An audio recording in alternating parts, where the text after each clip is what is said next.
Le Conseil national des Républicains, dont j'ai la charge de conduire les destinées par ma voix, a lors de mon message du 2 février dernier, placé l'année 2017 sous le signe de la paix et de la réconciliation nationale.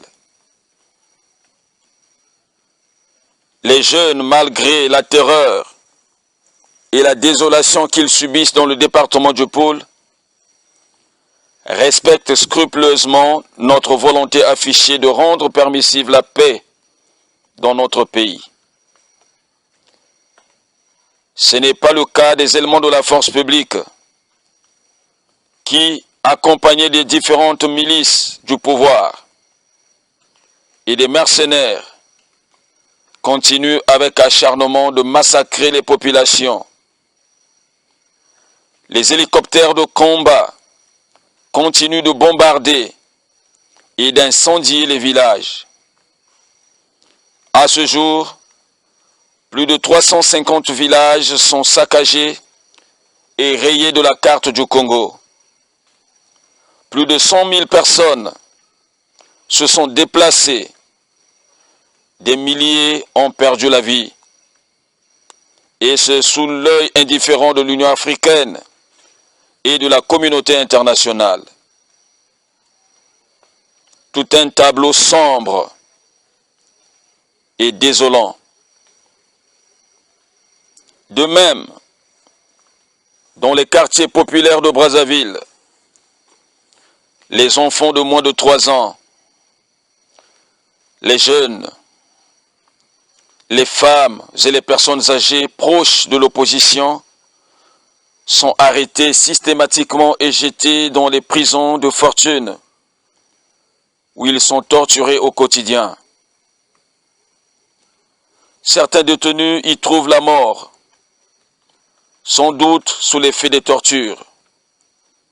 Le cas du colonel Marcel Tsuru, paix à son âme, est illustratif.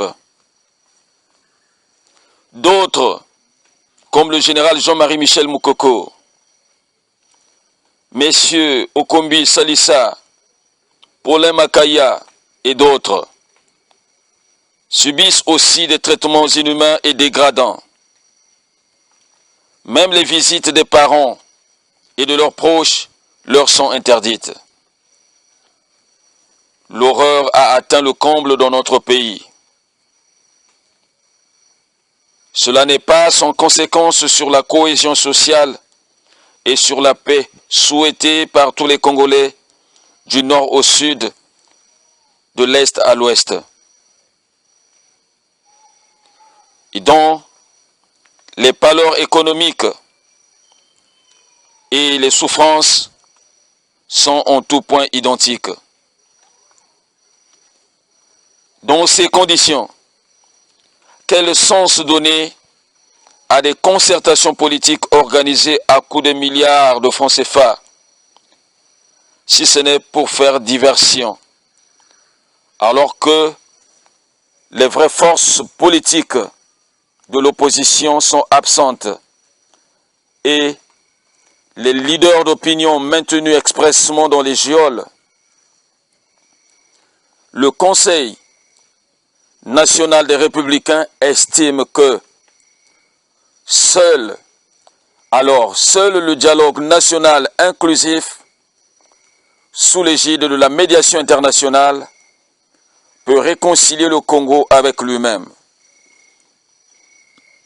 C'est une panacée, une gageure dont il faut se saisir au moment où les indicateurs économiques signalent à grande vitesse le chômage, la pauvreté, la misère qui gagnent toutes les couches de notre société. Par ailleurs, nul ne pouvant se prévaloir de sa propre turpitude, il est nécessaire qu'une commission d'enquête internationale soit mise en place pour toute fin que de solder le contentieux électoral qui est à l'origine de la crise actuelle, de la fureur d'humeur qui s'est installée dans la classe politique et d'en dégager les responsabilités. Au confluent de la crise politique au niveau national, la situation du pôle n'est pas un cas isolé. Elle est la conséquence de la répression sanglante sur la manifestation pacifique des opposants au référendum constitutionnel à Pointe-Noire et aux contestations des résultats du scrutin présidentiel à Brazzaville et dans les autres départements du pays. Les jeunes, tous bords politiques confondus, arrêtés arbitrairement, pourchassés jusqu'au pôle, après les assassinats de leurs proches par la force publique, se sont levés pour opposer une résistance en légitime défense contre l'oppression à eux infligée et orchestrée par la force publique, dont la vocation traditionnelle pourtant est de sécuriser les personnes et les biens.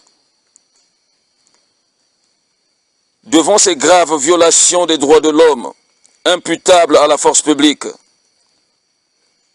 le pouvoir ne s'est nullement permis de mettre en place une commission d'enquête pour déterminer les responsabilités.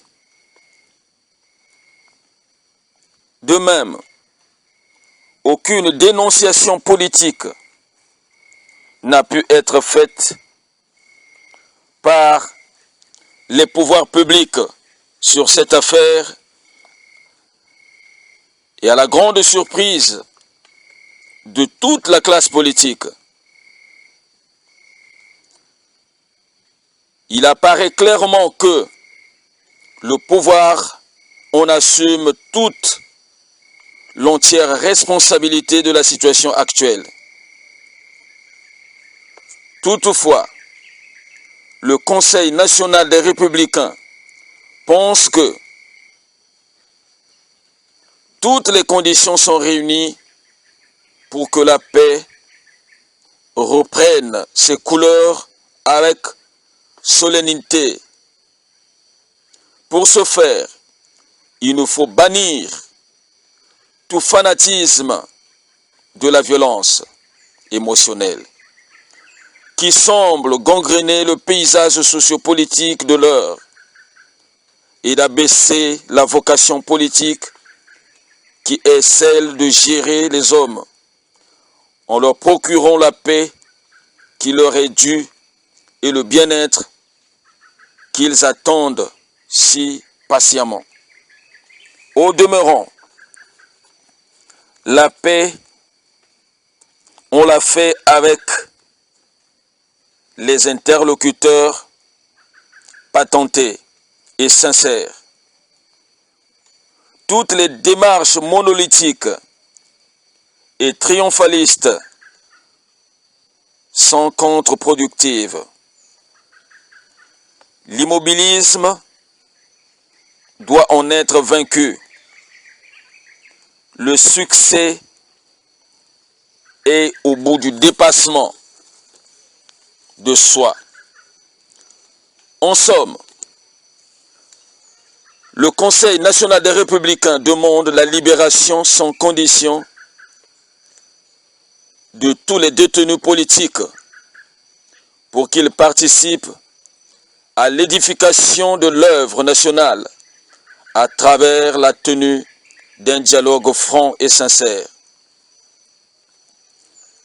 La parole de Dieu déclare au chapitre 53, le verset 1 à 4 dans le livre d'Ésaïe. Je cite, « Qui a cru à ce qui était annoncé, et qui a reconnu le bras de l'Éternel. Il s'est levé comme une faible plante, comme un rejeton qui sort d'une terre desséchée. Il n'avait ni beauté, ni éclat pour attirer les regards. et son aspect n'avait rien pour nous plaire. Méprisé et abandonné des hommes, homme de douleur et habitué à la souffrance, semblable à celui dont on détourne le visage.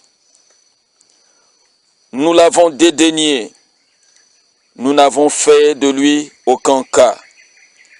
Cependant, ce sont nos souffrances qu'il a portées. C'est de nos douleurs qu'il s'est chargé et nous l'avons considéré comme puni, frappé de Dieu et humilié. Fin de citation. Que Dieu, le Très-Haut, aide le Congo. Je vous remercie.